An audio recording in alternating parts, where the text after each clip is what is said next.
Janshakti news, जनतेसाठी जनतेसोबत। जिंदा है फारूक सैयद घर घर में,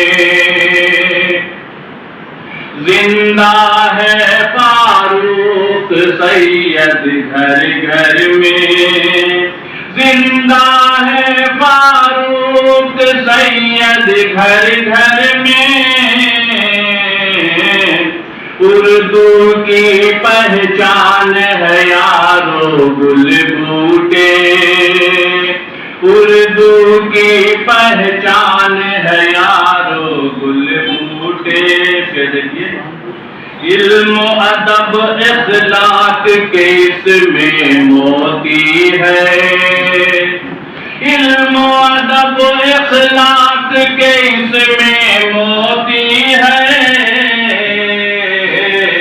अदब का रोशनदान है यारो गुल बूटे, अदब का रोशनदान है यारो गुल बूटे।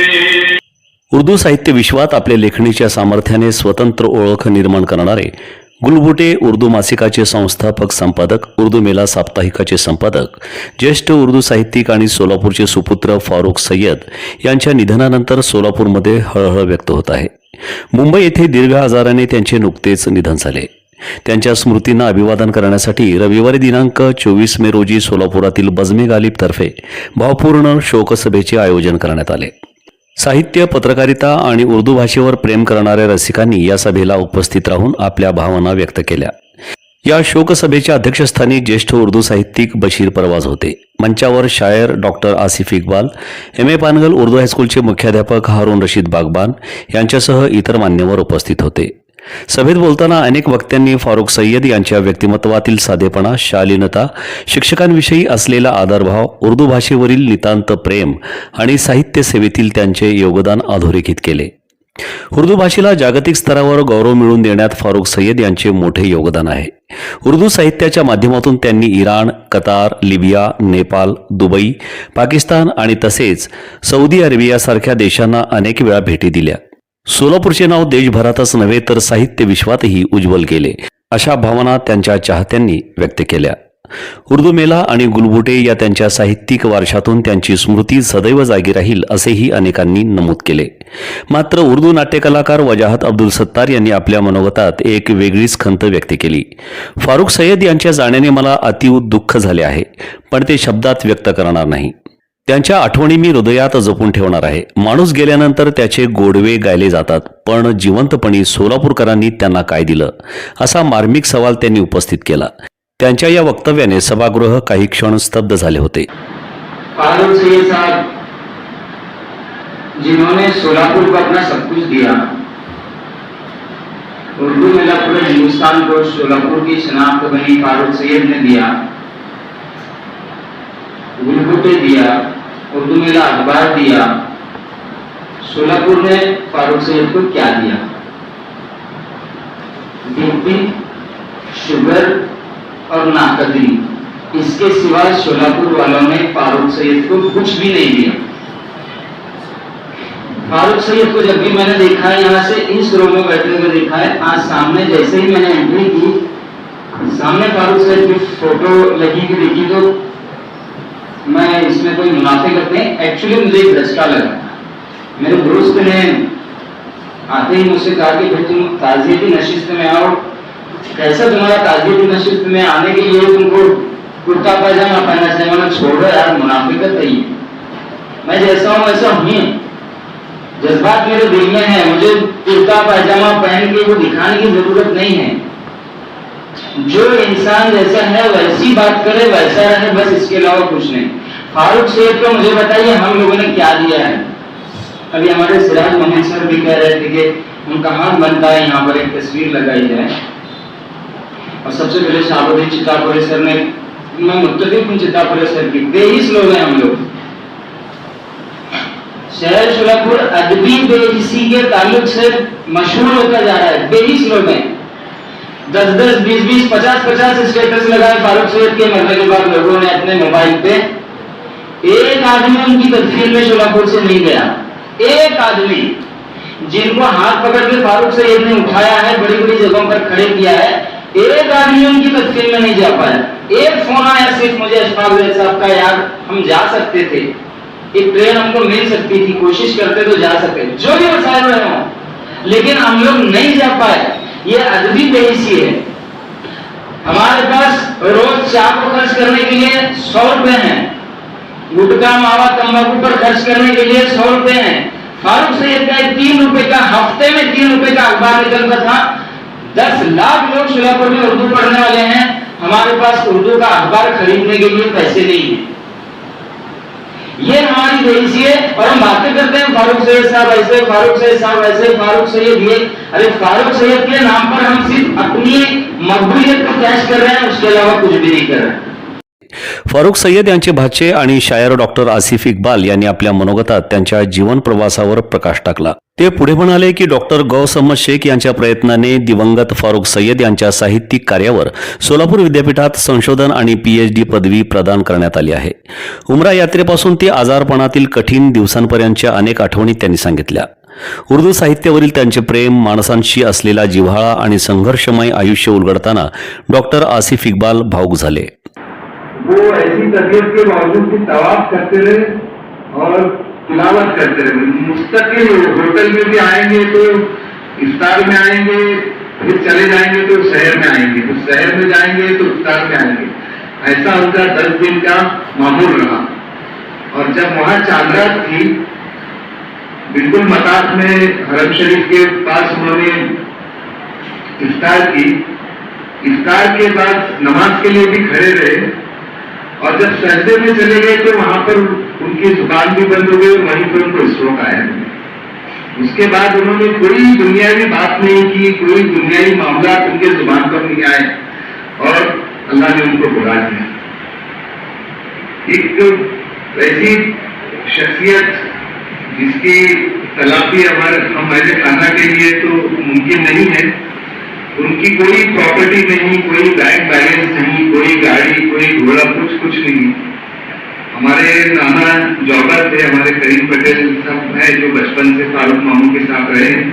ये पूरे करीम पटेल साहब का खानदान हो या हमारा ननियाल हो, ये बहुत गरीब गुर्बत में आगे बढ़े हुए लोग थे। तबीयत जो है वो डाउन होती चली गई। फिर अस्पताल ले जाने के बाद और MRI और CT स्कैन वगैरह सब करने के बाद ये पता चला कि उनको ब्लॉकेज है। 3 है, एक 100% है, एक 90% है, एक 80% है। और उसके साथ रिपोर्ट में ये भी था कि इसके बावजूद जो है उनकी नर्स जो है वो नेचुरल दूसरी जगह से ब्लड सर्कुलेशन हो रहा है।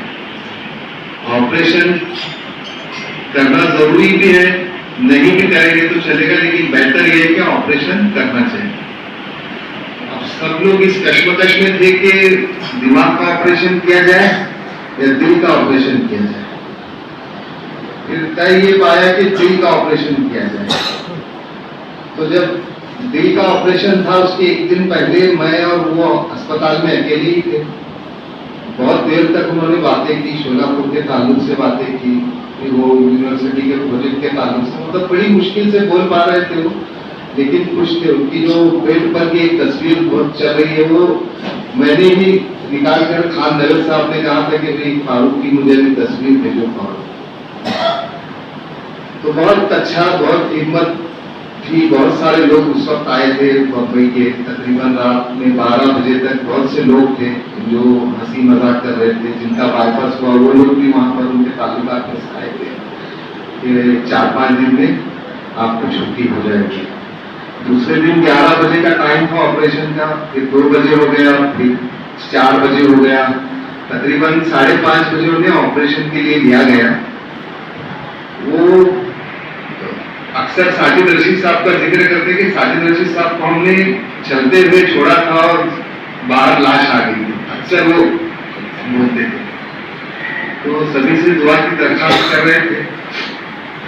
उनकी बेटी को भी बहुत चाहते थे, बहुत ज्यादा चाहते थे। उस वक्त भी 50-60 लोग थे तकरीबन दवाखाने में। सभी से मिले, बाकायदा वो चलते हुए ऑपरेशन थिएटर में चले गए और ऑपरेशन तकरीबन 9-9:30 बजे हो गया। डॉक्टर ने कहा कि ऑपरेशन कामयाब हुआ है। फिर उसी दिन मैं वापस आ गया। 4 दिन के बाद उनको अस्पताल से छुट्टी मिली अच्छे होने के बाद, लेकिन घर जाने के बाद 3 दिन के बाद इन्फेक्शन हुआ। मतलब तकरीबन 7 से 8 मरतबा और घर से अस्पताल। आखिरी 7वीं मरतबा तो ऐसा था कि मुझे अस्पताल में ही अच्छा लग रहा है, वेल्स हॉस्पिटल में ही मुझे अच्छा लग रहा है। तो फिर 7वीं मरतबा जब अस्पताल ले जाया गया फिर और अच्छे हुए। जब बाहर निकले तो और जो है वो उनको एम्बुलेंस में बैठने से पहले चक्कर आ गई, फिर उसके बाद वेंटिलेटर पर चले गए। फिर मैं और जाने के बाद उस दिन ये तय पाया कि हालत बहुत नाजुक थी। ये 18 मई की बात है कि आज शाम में डायलिसिस करेंगे। अगर बॉडी सपोर्ट करेगी, डायलिसिस अच्छा होगा तो इम्कानात है, वरना कुछ कहा नहीं जा सकता। शहाबुद्दीन चितापुरे यांनी फारुख सय्यद यांच्या आठवणींना उजाळा देत अनेक प्रसंग सांगितले। ज्येष्ठ कवी मीर अफजल मीर आणि हबीब नागपूरवाले यांनी मरहूम फारुख सय्यद यांच्यावर स्वरचित कविता सादर करून वातावरण अधिक भावूक केले। फारुख सय्यद यांचे वर्गमित्र आणि नाट्य दिग्दर्शक सय्यद इक्बाल यांनी लहानपणीचा मित्र हरपल्याचे दुःख शब्दात मांडता येणार नाही अशा भावना व्यक्त केल्या। अध्यक्षीय समारोप करताना बशीर परवाज यांनी फारुख सय्यद यांचे उर्दू भाषेवरील प्रेम अधोरेखित केले। शायरीच्या काही ओळीतून त्यांनी आपल्या भावना व्यक्त केल्या। याप्रसंगी महबूब कुमठे, अब्दुल रशीद जनवाडकर, सिराज मोमीन, महमूद नवाज आदींनी आपल्या भावना व्यक्त केल्या।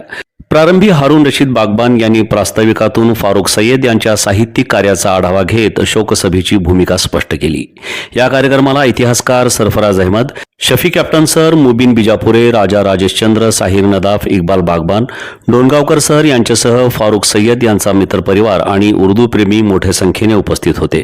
फारुख सय्यद यांच्या रूपाने उर्दू साहित्य विश्वातील एक संवेदनशील, अभ्यासू आणि समर्पित व्यक्तिमत्व काळाच्या पडद्याआड गेले असले तरी त्यांच्या शब्दांचा सुगंध आणि साहित्य सेवेचा वारसा पुढील पिढ्यांना प्रेरणा देत राहील अशी भावना शोकसभेतून व्यक्त झाली।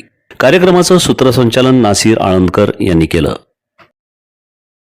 हे आहे दक्षिण सोलापूर तालुक्यातील वळसंग। इतिहासाची समृद्ध परंपरा आणि उज्ज्वल भविष्याची नवी दिशा, प्रगतशील आणि वेगाने विकसित होणारं गाव वळसंग। कुरनूर धरणाच्या सान्निध्यात निसर्गरम्य वातावरणात वसलेलं वळसंग सोलापूर पासून फक्त 12 ते 15 मिनिटं, अक्कलकोट पासून 12 ते 15 मिनिटं आणि रेनगर पासून केवळ 7 ते 8 मिनिटं अंतरावरती सोलापूर अक्कलकोट महामार्गावरील उड्डाण पूल आणि वेगवान महामार्गाच्या थेट संपर्कात असलेलं वळसंग। महामार्गावरून थेट वळसंगला सोलापूर अक्कलकोट गुलबर्गा महामार्ग, मोहोळ मंद्रुप वळसंग रिंग रूट, मुंबई पुणे हैदराबाद महामार्ग आणि सुरत चेन्नई ग्रीनफील्ड एक्सप्रेस अशा एकापेक्षा एक जास्त महामार्गाने वेढलेलं गाव म्हणजे आपलं वळसंग। हे आता महाराष्ट्राच्या नकाशावरती नव्या विकासाचं केंद्र बनलंय। वळसंग मध्ये आहेत प्रसिद्ध मंदिर, सोलार हब, टोल नाका, जवळच आहे कुरनूर धरणाचं ताजं पाणी आणि निसर्ग सौंदर्य, आकर्षक हॉटेल्स आणि ढाबे सुद्धा। प्रवासात थकलेल्या प्रवाशांसाठी स्वादिष्ट जेवण, आराम, ताजेतवाने आणि प्रदूषण मुक्त वातावरण।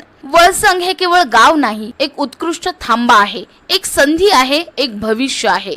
वळसंग ऐतिहासिक वारसा, आधुनिक कनेक्टिव्हिटी आणि उद्याच्या विकासाची हमी, सोलापूर जिल्ह्याचा अभिमान आणि महाराष्ट्राचा गौरव वळसंग।